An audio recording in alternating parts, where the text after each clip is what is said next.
Hey everyone, this is Digi, and I'm here with Macron, and we're doing part 4 of social standards, because apparently my imitation of a little girl sounds like an old lady, so we're going to swap off for a little while, see if I can do the other dude any better. The other dude. Yeah. So, yes, let's get this shit started. Yeah, just fucking wing it. I couldn't sleep. Desert nights in Appaloosa are generally freezing, but this was a whole other barrel. It was frigid. I couldn't even ever remember being this cold, but I certainly wasn't about to go ask for another blanket. I needed to move around or get more blankets, but I just couldn't stay here. It wasn't just that. I'd gotten home and AJ clearly hadn't heard of what had happened between me and Rainbow. I'd come home 11 o'clock or so, entirely drunk, and I'd fallen asleep on the couch promptly, curled up with some old quilt Granny Smith had made years ago. For whatever reason, the Apple family had always been more or less immune to hangovers. I'd known this from personal experience, obviously, but I'd seen plenty of parties come home from the saloon complaining of headaches and groaning at any loud noises. But my father, even AJ and Mac, had never had those symptoms. Apparently they drink, and they're my age. I only felt a little fuzzier. No headache, though. Certainly not. I was more concerned about what I'd said. Why'd I said that? It wasn't true by any means. I guess I just blurted it out after all. I hadn't actually been attracted to her. Felt kind of disgusted, actually. That had been my first kiss. Out of all the situations I thought of, that hadn't been one of them. It definitely was an excuse. Definitely. I'd wanted her, so why did I get the idea I'd done more harm than good? I pushed it and moved to the floor and ran it through my tangled mane, clearing out most of the knots, but leaving it messy. I shivered and grabbed my hat from the arm of the coat hanger. I bent down and slipped my back hooves into the boots and swell. Into boots, not the boots. Might as well get some work done. It's midnight, but I might as well go outside and work. Grabbed one of Applejack's scarves and draped it over my neck. The fibers tickled my nose and I sneezed. I reached a hoof to the doorknob, warned with age, and swung it open, allowing the icy wind to roll through. And I left, looking out at the sun just barely beginning to peek over the edge of the horizon. It's not quite midnight then. Time to go do some apple bucking. A constant murmur of casual conversation drifted lazily through one ear and out the other. Sunlight beamed around the opening webbing shade of the blue umbrella. The citizen's idle talk was of no interest to Soarin Windsong, except for one conversation in particular that he heard off somewhere to his left. Hey, wow, is that Soarin? From the Wonderbolts? I think it is. Should I go say hi? No, looks like he's trying to enjoy his lunch. I think maybe I'm in the wrong character. Anyways, the last statement was false. He turned around and got to his hoop, scooting back to the middle chair, which scraped across the cement foundation outside the cafe. Oh, That's wait. you. Hold on, I'm just trying to find it now. I just let it. That's your fucking cue. You fuck. I most certainly am not. I always take time for a fan.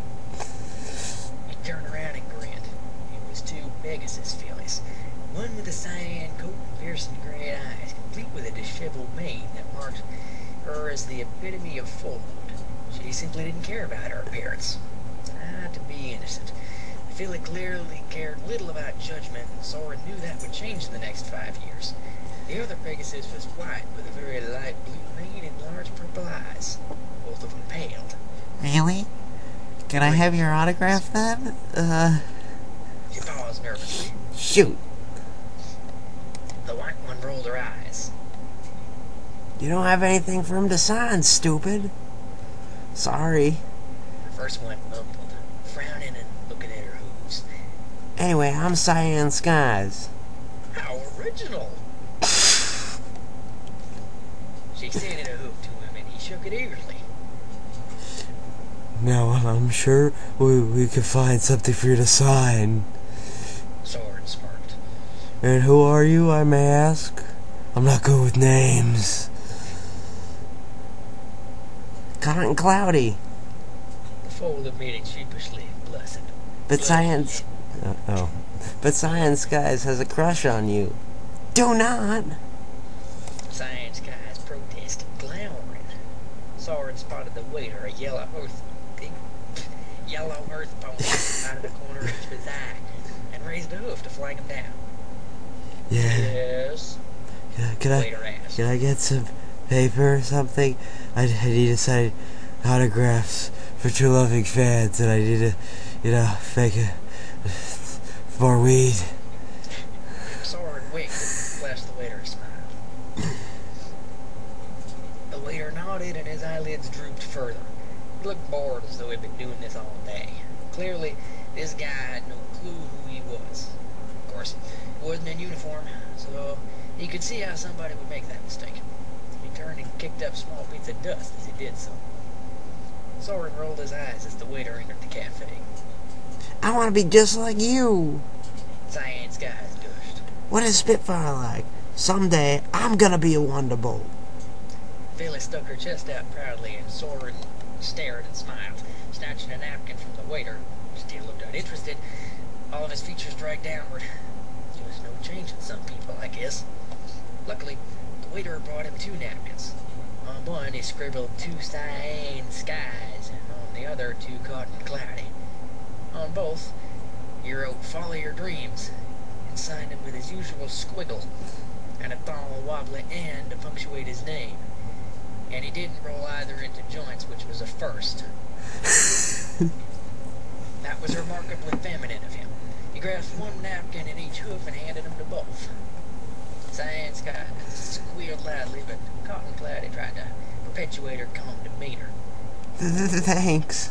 The white filly stammered, walking away stiffly, being led by Science Skies, her legs tense as though she were walking with toothpicks. Sorry I couldn't get you pictures or something. They're kind of all really explicit. Soarin called, waving his hoof goodbye. Soarin smiled and looked down at the coffee the waiter was pouring. It was the middle of the afternoon, but Soarin was so used to sleeping or training, not lazily drifting between 2 and the normal energy level. Spitfire would probably yell at him. Soarin leaned over, grabbing a stirring straw and several small blue plastic containers of creamer that crinkled as they were lifted and tore them open, pouring them into the bitter brown liquid, stirring simultaneously. Wow, that was a clunky sentence. He stared down at the swirl mixture and wondered what Spitfire would do if she saw him like this. She probably ran about how caffeine is bad for you, sigh about how he shouldn't be drinking it, it causes crashes, so high maintenance. What a bitch. Soarin sighed. And that was exactly why their relationship hadn't worked out. Wow, she really was a bitch. She was hard-working, but didn't have things a certain way, her way, all the time. Sure, she was sexy. Well, many long-winded nights in bed had told him that. Bow chicka wow wow. Soarin exhaled with delight. Spitfire certainly hadn't been terrible, but she was just so overpowering and in control, high-strung. Soarin just couldn't deal with that. He needed someone to go with the flow and not flip out over every little detail. It didn't really matter, though.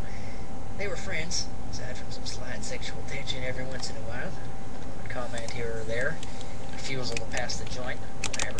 He didn't care. She was just his teammate now. Might even be friends. For some reason, though, he still kept that crazy ex-girlfriend mentality about her. He looked up from the swirling abyss of his cheap diner coffee to see Braeburn approaching. That just confirmed to him that I have been in the wrong character the entire fucking time. He walked stiffly, and a vague pallor had overtaken his body. He looked tired, exhausted even. It was like he hadn't gotten any sleep at all. As he approached down Main Street and came closer and closer, his features gradually became more defined. His mane hung loosely around his face and slightly obscured his eyes. Most of it, in all its orange and yellow glory, was hidden underneath a dusty old hat. Muscles rippling underneath his flank made it obvious he was well-built and hard-working, on par with most farm ponies. His muscles were well-toned and his chest protruded slightly. His legs were built nicely and his flank was absolutely perfect. Soarin licked his lips, and it was at this point he realized this is probably why the whole girlfriend thing didn't work out. No shit. But his most prominent asset was his eyes, that I thought were obscured, but... I have special eyes. Yeah. Bright green irises looked like they were going to stare right through your soul. Though he appeared cheery, Soarin could tell by a certain tenseness in his face, with his nose screwed up and his eyes forced upward, that he wasn't happy, as he seemed to be trying to convince everyone else. Of a closet case. Great! Soarin had known from the moment he'd first seen Brayburn that he played for the opposite team, if you know what I mean. However, you couldn't just play these things outright. Some ponies were emotionally delicate, and to be treated with care so you wouldn't hurt their feelings. There was always that one guy who didn't want to accept who he was, whether it was because of his family or because he was a big fucking coward. Sure, sometimes it was emotionally serious or whatever. You just didn't understand. Why can't you loosen up and have some fun? In Clydesdale, there are massive clubs dedicated to just people of certain sexualities. I find it incredibly disturbing that these ponies have gay bars. Soarin found himself so indulgent in these clubs. Molestia has... It's blame Molestia. Fuck no. I'd rather not. Anyway, Soarin found himself much so indulgent. What the fuck? Those clubs. Going whenever the Wonderbolts weren't on tour. He learned to appreciate the beauty of both genders, and why not? Both were fun to have a roll in the hay with, so long as the other opponent understood he wanted to retain his masculinity. Okay, yeah, sure. He knew the other apples were conservatives. The other? I ain't a part of this family. What the fuck am I saying? But with that offensive Braeburn had been with the Solstice, it had gotten him... New Hampshire's not in Equestria. Was this kid really that uptight? Did he even know what a cold cuddler was? I'm guessing so. I'm guessing he's been taught to hate them. Anyway, Soarin trained his eyes on Braeburn's dogs, for a simple red apple snack, plainly. Now I'm boring. The rest of them? Might be a nice night. Of course, he'd never get the Earth Pony. The closest he'd get was to get Braeburn to admit his sexuality and begin with it. He only hoped it'd be that simple. It occurred to him that Braeburn was probably in denial, something Soarin had never had to deal with. He always figured he was having fun, so what's the issue? He wasn't hurting nobody else. Braeburn continued holding his facade, a grin that was painfully easy. A grin that was painful to watch still plastered onto his face. You want me to do Soarin? Sure, yeah. His brow opened. Hello, he hissed through gritted teeth. Hello. Soarin called, resting his hooves dramatically on the table in a mock cheer. How is your day been? Braeburn paused and grinned further. Good. Woke up this morning and the sun was shining. Imagine that. The sun came up this morning. That's fucking fantastic. Soarin examined his hoof and leaned forward. So, was it true? Soarin watched the color drain from Braeburn's face as his mask faded. Was what true? He asked, his voice low. He leaned back slightly in his chair on the back legs, his shoulders suddenly tense.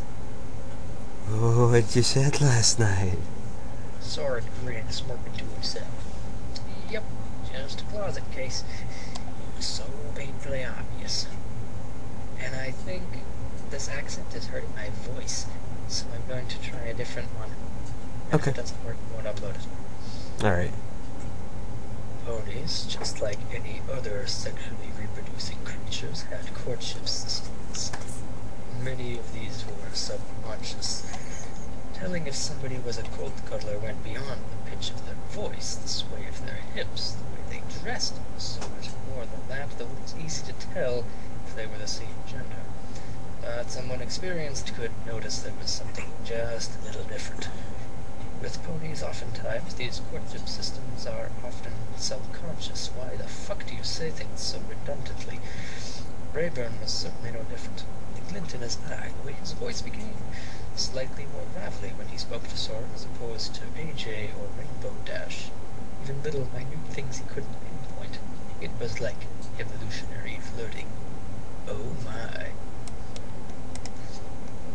I think... Wait, never mind, that's me. Yeah. What do you mean, what I said last night? Braeburn's dialogue was when his chair, which he had been anxiously leaning back on, tumbled backwards, sending him flying back as he yelled. He landed, still seated more or less, with a loud thud. He groaned, pushed back onto his hooves. The total of 5 other people sitting on the outside deck, turned momentarily in shocked silence, but descended back into their previous streams of conversation after several moments. Brayburn, now coated with a thin film of dust, got to his hooves with a grunt, and Soarin chuckled. That's you. So, what was it you were asking? You skipped the line. Oh wait, no, fuck. Wait, that was you. Oh fuck. No, I'm sorry. Like my browser flickered, and that was what came up. Yeah. You didn't seem nervous or anything. Braeburn rolled his eyes. So, what was it you were asking? He mumbled, dusting himself off. Soarin could swear he heard the farm pony growling, and he laughed uproariously, slamming his hooves down on the table. He will feel awful foolish if he was wrong. What you said last night? Soarin finally calmed down enough to say that without even cracking a smile. Braeburn was stunned. What did I say last night? Besides, hi there. You like Colts? Evidently, Soarin had said it much louder than Braeburn would have liked. His ears pressed down and he winced, hailing further. What? That's not true. He was on the cusp of screaming, his eyes filled with terror, pleading for Soarin to shut his mouth. Soarin cocked an eyebrow. You're making a huge deal out of it, bro. Calm this shit down. The Pegasus stared at him. Listen, I get that with your family and all, but come the fuck on, dude. You just ooze Colt Cuddler. He lowered his voice. Listen, it's not a bad thing. He sighed. Try to understand what I'm getting at. I know you're an earth pony and all, but this doesn't mean that anything's wrong with you. Soarin smiled in a moment of tenderness, and before we get too much further, why don't we switch back, because I don't know how well I'm doing with this. Oh, you're doing fantastic. Are you kidding me? Okay. I think people are gonna love this. Seems like, wow, we actually have a good voice actor for once. Yeah, well, it's a little quiet. What else? Where were you? Oh, yeah. Yeah. After what? Brayburn's voice went up several octaves and his eyes widened. No! Ow, mares! Mares are awesome! Soarin examined his hoof, sighing. The other hoof resting against the dusty, worn metal under the...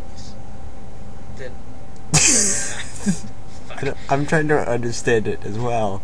The other hoof resting against the dusty, worn metal table under the umbrella. That is not a sentence. I thought it meant the umbrella under the table. That's how I read it. Oh. Okay. And the other hoof resting against the dusty metal table above the umbrella. The corners of the table were shockingly hot, occasionally burning his elbow. You know, I'm not sure, but I think you may be proving my point, dude. Getting all defensive doesn't help anything. I mean, come on, you turned down what nice piece of flank last night? He grinned at the memory. Rainbow was just so... lean. Her body was curvaceous, but she was muscular. Definitely not anywhere near masculine, though. Soarin would have had no problems taking her home. I lift things up and put them down. She was almost like Spitfire. She was so much more laid back than Spitfire would ever be. He could see that from the few times he'd met her. Talented, too. Sonic rainbows had been just myths until she'd done one and unfucked the alternate reality. So were atomic bombs until America made one. True. Everything is a myth until it's invented, you fuck. Shit. Point taken. He'd heard rumors of Philly doing one, but no one had taken it seriously. Of course. But at the Best Young Flyers competition, that had been for the whole world to see. Soarin had tried to get Spitfire to offer her a place on her team, but having an even number of team members would have thrown them off. You can't make a fee with two!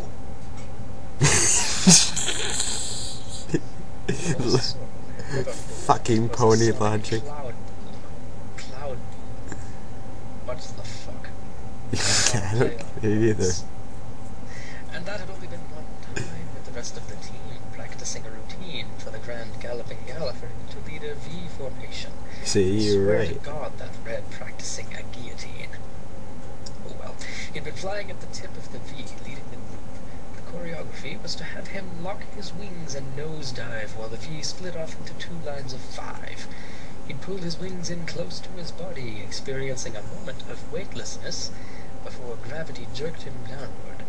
Gravity is a harsh mistress. He'd gained enough altitude at this point to hit terminal velocity if he wanted. How do you avoid hitting terminal velocity? Uh, No, It's- really, I want to know. It's like GTA where you spawn, like DKR free run, where you spawn a jet where you're falling at that speed, it'll just slow you down. That makes perfect sense. We learned something about it in physics. I don't remember what it is though. Something that would use to slow you down. It's not a parachute. Something that wouldn't kill you. Maybe it's because he has wings. Anyways, Of course. his eyes would have watered furiously if not for the thin film of plastic on his goggles preventing the wind from blinding him. It wasn't the goggles preventing the wind from blinding him, just the thin film of plastic. Even so, a biting chill took root, starting in his nose. He couldn't feel his muscle anymore. Desperately fighting against the wind resistance, Soarin had extended both hooves forward as opposed to one in an attempt to try something new. I call this one the Superman! Da, da, Skin da. on his face began to pull back, his cheeks slapping about noisily, and he pressing forwards and narrowing his eyes behind his flight goggles. Sweat gathered on his brow and disappeared immediately in the drying wind, but he felt a familiar wetness under his latex uniform where the air hadn't hit. He still has that bedwetting problem. He knew he would have to change that and prevent it from irritating his skin. The routine was generic, something about putting 2 hooves in front of him as opposed to 1 changed everything. He hit terminal velocity, 242 feet per second, motherfuckers. He was rocketing towards the ground now, his hooves were stinging, his mane and tail whiplashing around wildly, feeling as though they were cutting deep wounds in his skin. He screwed his eyes shut. A mark cone had formed around his 2 front hooves. Kaboom! An electric shock racked his entire body, making him shudder and scream as his body flailed without control. Suddenly he felt heavier. The smell of singed hair and burning flesh filled his nostrils as he flailed helplessly in the air. It takes a special kind of person to electrocute yourself falling. Soarin forced his eyes open, only to find he was still barreling towards the ground in a spiral. This was a situation he was familiar with. He felt a slight burning on his scalp, but with the adrenaline coursing through his veins and blood pounding in his ears, he tightened his body into a ball, fighting gravity while he still rolled forwards. He landed with a thud and rolled forward as a loud crack sounded and the ground reverberated. While he still rolled forward, bits of dirt and shrubbery. The ground... A shrubbery? Shrubbery! The impact had knocked the wind out of him. He's very lucky because he was going terminal velocity and Just he hit the ground. Jibbed. He scrambled to his hooves and looked behind him, every nerve of his body on fire. He watched the grayish-back storm clouds roll and billow around, dissipating from existence with lightning bolts shooting out and zip around, illuminating every crevice in the surface of the clouds. I just realized Soarin is pretty much Tommy Vercetti now, because he can, no matter what height he falls from, when he hits the ground, he won't instantly die. Impressive. Where was I? The storm clouds billowing around. In his wake, he'd left a tarry of black storm clouds that were already beginning to blow over. His heart was still pumping and blood was still rushing loudly through his ears. He felt incredibly lightweight, like he only weighed a few pounds and would float away any moment. The large mass of charged water vapor still oscillating with occasional flashes of light. That is not a sentence, goddammit. His mane was crinkled and he shook his head to try and clear it. And that was how he learned the first word of storm call. Soarin was brought back to reality from his reverie by Braeburn. Only a few seconds had passed. She just... It had been pondering it for the past few seconds. She just wasn't that special someone, you know? Soarin laughed uproariously, banging his hooves obnoxiously on the side of the table. Special someone? He chortled. Please, man, tell me you're kidding. That's the most pathetic thing I've ever heard. He grinned. Brayburn, however, was offended. His eyes darkened. This pony, whose genuine personality seemed rather cheerful, had just snapped. He scooted out of his chair, green eyes narrowed. He got to all four hooves. I think I'll go, he hissed, his voice low. Hey man, listen. I've dealt with your type before. I know you think you get it, but come on. The Pegasus rolled his eyes. My type? Spat Brayburn. You don't know anything about me or who I am or anything. His voice trembled with a mixture of terror and anger. He was terrified of storms. Always had been. Brayburn turned on a heel, his hat now covering a good portion of his face, and began to walk away. Soarin narrowed his eyes. If he wanted to play that way, Soarin might just have to convince him then. He called. You can't hide from yourself, Brayburn. They're coming to get you, Brayburn. It will be fun, Brayburn. And, wow. You still there? Yeah. Wow. So, everyone, that was Chapter 4. We kind of swapped around, so tell us how we did our voices, and how we didn't do our voices, and... What you prefer. Yeah. That would be nice to know. That would... We know what he's meant. Yeah. Apparently we're still in this for the long haul. Yeah. We're in this up until 9 chapters, and then we're done with this fan fiction because it's on hiatus, and then we're gonna. We find another one. I was thinking of doing something that Prince of Pink. I want to know if the rest of the people out there want to do this too. I was thinking of doing something Prince of Penguins does, where he does a clean reading and then he does a clopfic, and it's just either or, just one after the other. I don't know if we should do that or not. That sounds pretty cool. Yeah, we could do that. I could live with that. Yeah. Well, I mean, we don't have to for the first one. It could be like one light clopfic and then like 3 normal stories for a while. Yeah, So everyone just let us know what you think, and have a great March. Bye.